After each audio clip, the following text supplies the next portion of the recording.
नमस्कार, स्वागत करती हूँ आप सभी का उत्तर भारत बुलेटिन में। आपके साथ मैं हूँ अमीषा यादव। रुक करते हैं खबरों की ओर। गोरखपुर प्रवास पर आए सीएम योगी आदित्यनाथ ने गोरखनाथ मंदिर में जनता दर्शन में आए लोगों से मुलाकात की, ध्यानपूर्वक उनकी समस्याएं सुनी और अधिकारियों को निर्देशित किया कि जन समस्याओं का समाधान शीघ्रता से किया जाए। इसमें किसी भी तरह की शिथिलता या लापरवाही नहीं होनी चाहिए। हर समस्या का निस्तारण गुणवत्तापूर्ण, पारदर्शी और संतुष्टिपूर्वक होना चाहिए। मुख्यमंत्री ने अधिकारियों से कहा कि जनता की हर समस्या का समाधान सरकार की प्रमुख प्राथमिकता है और इसमें किसी भी स्तर पर शिथिलता अक्षम्य होगी।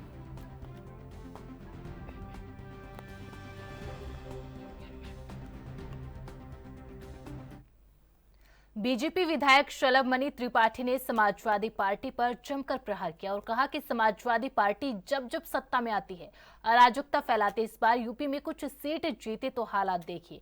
कुशीनगर में सपा नेता जाली नोटों का व्यापार करता है। पार्टी को कुछ सीटें मिली, उसके बाद से आप जरा उत्तर प्रदेश में इनके द्वारा जो घटनाएं अंजाम दी जा रही उनको देखिए। किस प्रकार का वातावरण उत्तर प्रदेश में बनाने का प्रयास समाजवादी पार्टी की तरफ से हो रहा है। कन्नौज चलिए, वहाँ समाजवादी पार्टी का नेता नवाब सिंह यादव एक नाबालिग बच्ची के साथ बलात्कार करता है और उसके बाद जब कार्रवाई की मांग होती है, वो बच्ची खुद वीडियो बनाती है। उस बच्ची के साथ इतनी दरिंदगी होती है कि वो वीडियो बनाती है और जब कार्रवाई की बात उठती है बच्ची की तरफ से, तो समाजवादी पार्टी के बड़े नेता कहते हैं कि हम नहीं मानेंगे, पहले डीएनए टेस्ट करें। कोर्ट में डीएनए टेस्ट भी प्रूव होता है। नवाब सिंह यादव उनकी पार्टी के बड़े नेता। आप अयोध्या आइए, एक दलित बेटी के साथ जिस प्रकार से नृशंसता होती है, गैंगरेप होता है, और गैंगरेप करने वाला कौन निकलता है? समाजवादी पार्टी का बड़ा नेता मोहित खान। समाजवादी पार्टी वहां भी उस दलित बेटी के चरित्र हनन का प्रयास करती है और कहती है डीएनए टेस्ट लाओ तब मानेंगे, और आखिरकार में पूरी घटना सही निकलती है, कार्रवाई होती है। आप कुशीनगर आइए, समाजवादी पार्टी के नेता जाली नोट बांट रहे हैं, जाली नोट बेच रहे हैं, देशद्रोह कर रहे हैं, राष्ट्रद्रोह कर रहे हैं। तो ये इनका चरित्र है। कुछ सीटें लोकसभा में जब से आई हैं समाजवादी पार्टी को, उसके बाद से गांव गांव में समाजवादी पार्टी के जो लोग हैं वो उतर पड़े हैं, अराजकता कर रहे हैं, गुंडागर्दी कर रहे हैं। जो गैर कानूनी काम वो पहले करते थे 17 से बंद कर रखा था, उनको लगता कि नहीं हमारी सीटें आ गई, उन्होंने करना शुरू कर दिया। और कुशीनगर की घटना तो बहुत गंभीर है, तमाम सारे बड़े लोगों के नाम उसमें आ रहे हैं। भारतीय मुद्रा, जाली मुद्रा बनाकर भारतीय नोट जाली, इतने बड़े पैमाने पर अर्थव्यवस्था को चौपट करने का, बर्बाद करने का प्रयास है। उसमें नेपाल का भी लिंक है। तो समाजवादी पार्टी के बड़े नेता हैं वो इस घटना में शामिल हैं। इससे आप समझ सकते हैं कि किस प्रकार की इनकी मानसिकता है। और जब जब समाजवादी पार्टी को थोड़ी भी ताकत मिली है, थोड़ी भी ऊर्जा मिली है, उन्होंने उत्तर प्रदेश को अराजकता की आग में झोंकने का प्रयास किया है। लेकिन प्रदेश और देश की जनता देख रही है। इनको 17 में जवाब दिया था, इनको 19 में जवाब दिया था, इनको 22 में जवाब दिया, 2024 में भी प्रधानमंत्री नरेंद्र मोदी जी तीसरी बार प्रधानमंत्री बने और इनको जवाब 27।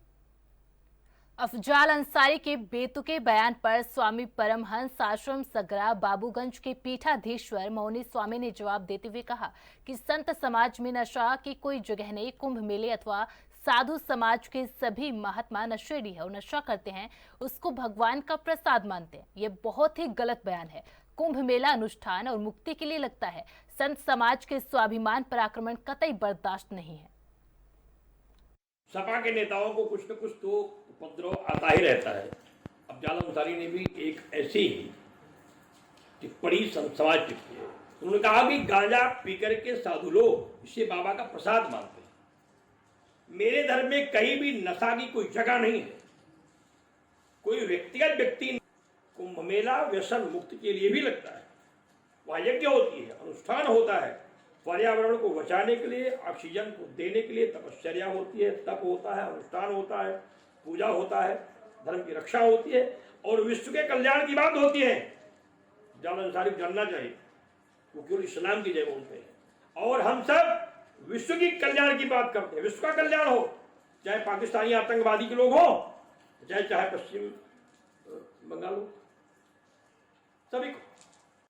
हरदोई जिले में हाईवे पर दबंगों की दबंगई देखने को मिली। यहां दबंगों ने एक युवक को बीच सड़क पर लाठी डंडों से दौड़ा कर पीटा। दरअसल युवक ढाबे पर खाना खा रहा था। उसी समय 4 दबंग युवक मौके पर पहुंचे और उसके पास बैठकर गाली गलौज कर हुड़दंग काटने लगे। युवक के गाली देने से मना करने पर दबंगों ने उसे पकड़ लिया और बीच सड़क पर लाठी डंडों से दौड़ा कर बेरहमी से पीटा और बाइक पर बैठकर फरार हो गए। इस दौरान युवक की पिटाई का वीडियो किसी ने बनाकर सोशल मीडिया पर वायरल किया है। शिकायत पर पुलिस ने दबंग युवकों के खिलाफ मुकदमा दर्ज कर एक युवक को गिरफ्तार किया है।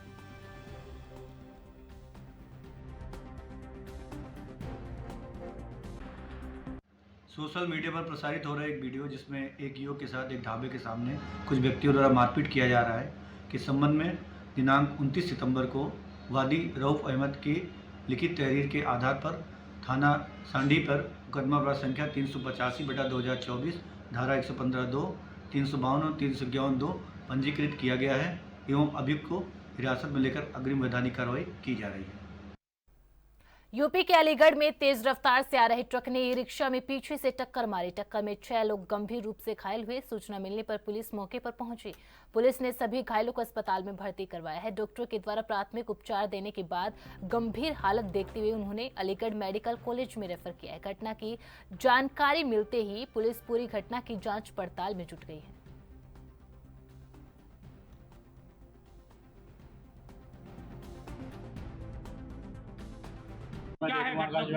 बरौला जाफराबाद पुल के पास में एक एक्सीडेंट हो गया है जिसमें ट्रक में जो है एक ट्रॉली घुस गई है जिसमें 5 लोग घायल हैं।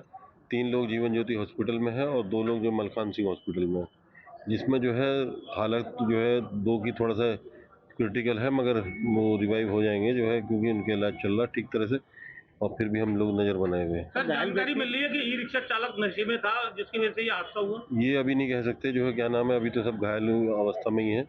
जो मेडिकल के आधार पर जैसा पता चलेगा तो घायलों के परिजनों को सूचना दीजिए। हाँ, परिजनों को सूचना दीजिए। 2-3 जीवन ज्योति के हॉस्पिटल में जो एडमिट है उनके 1-2 के परिजन आ भी गए हैं। ठीक है। तो ये लोग कहाँ से कहाँ जा रहे थे? ये तो अब पूरा पूछताछ करने में पता चल पाएगा। किसी तरह की कोई कैजुअल्टी हुई है क्या? नहीं, अभी 5 लोग हैं, 5 लोग घायल हैं, 5 जो है अंडर ट्रीटमेंट है। मेरा नाम कादर है। कहाँ के रहने वाले हैं? पटवाई नगले शहजाबाद। आज क्या हादसा हुआ? हम लोग आ रहे थे पटवाई नगले से, फिर क्या हुआ? पुल पार करते टिर्री उसने ट्रक वाले ने साइड मारी है ट्रक वाले ने साइड मार दी और कुछ गलती टिर्री वाले की भी है ऐसा क्या था? क्योंकि दारू पी रखा है वो। नशे में चला रहा था? नशे में चला रहा है। कितनी सवारी थी? 5 सवारी थी, ड्राइवर सुंदर 6 थे। अच्छा, आप भी उसमें मौजूद थे? मैं भी मौजूद था। आपके कहाँ आई? मेरे ये आई है चोट, हाथ में, सर में चोट है, मेरे पैर में चोट है। आपका और कौन थे? मेरे लड़के हैं, कितने? 2 बच्चे हैं मेरे 2 बच्चे और 2 जो है ना मेरे लड़के के दोस्त हैं, दिल्ली जा रहे थे काम करने। हाँ, सब एक ही जगह के हैं। एक्सीडेंट ना हुआ? ये यहाँ हुआ हनुमान मंदिर पे, बरौला पुल पार करते। पुलिस आ गई वहाँ पर? जी आ गई थी। पुलिस ने कहाँ पहुँचाया आपको पता? जीवन ज्योति में पहुँचाए 3 और 2 यहाँ पहुँचाए। एक आप सभी 3 है जिला अस्पताल में। नहीं, मैं जीवन ज्योति से सीधा यहाँ आ रहा हूँ। कितने लोगों के गंभीर है यहाँ पर? इसमें गंभीर हैं 3 लोग ज़्यादा, 3 लोगों की गंभीर है। ज़्यादा से ज़्यादा 3 लोग। गलती किसकी ऐसी रही है? गलती तो दोनों की है, आमने सामने की टक्कर हुई थी? आमने सामने से साइड लगी है। आमने सामने टक्कर हुई। तो सर 6 लोग थे ना, ड्राइवर सभी? हैं? ड्राइवर भी घायल है? हाँ, घायल है, 6 लोग थे ना? 6 लोग हैं। हरदोई के सांडी इलाके में कस्तूरबा गांधी आवासीय विद्यालय की 10वीं की बालिकाएं अचानक बीमार हो गई। इस घटना के बाद हड़कंप मच गया। एम्बुलेंस बुलाकर बालिकाओं को सामुदायिक स्वास्थ्य केंद्र ले जाया गया। उनका इलाज चल रहा है, जबकि 3 को जिला अस्पताल भेजा गया जहां उनकी हालत सामान्य है। डीएम MP सिंह मौके पर पहुंचे और जानकारी ली।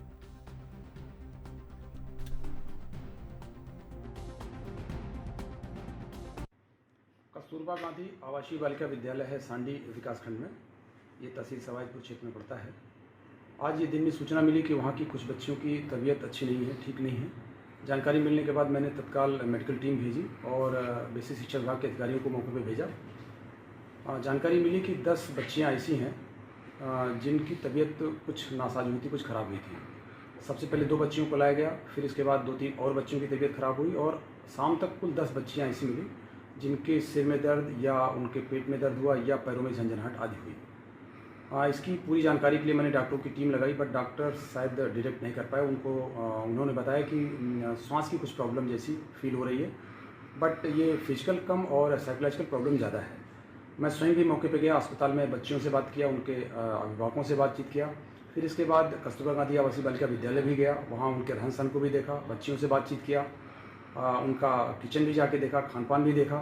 घटना पूरी है कि सुबह जब 6 बजे बच्चियाँ सो के उठती हैं, लगभग 7 साढ़े 7 बजे तक सब तैयार होती हैं, फ्रेश होती हैं। उसके बाद 8 बजे से नाश्ता सारे बच्चियाँ करती हैं। उसके बाद 8:30 बजे के बाद क्लासेस शुरू हो जाते हैं। क्लास में जब बच्चियाँ बैठी हुई थी उस दौरान उन्हें दर्द की अनुभूति होती है और फिर इसके बाद धीरे धीरे उन बच्चियों को हॉस्पिटल लाया जाता है और हॉस्पिटल में 7 बच्चियाँ तो तत्काल 2-3 घंटे के अंदर ठीक होकर के पूरी तरह से स्वस्थ होकर के उन्हें भेज दिया गया वापस।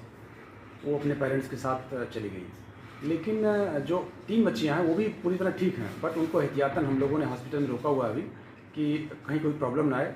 डॉक्टरों ने भी बताया कि उनका ऑक्सीजन लेवल, पल्स लेवल सब कुछ नॉर्मल है बिल्कुल। ऑक्सीजन लेवल 98% बताया डॉक्टरों ने।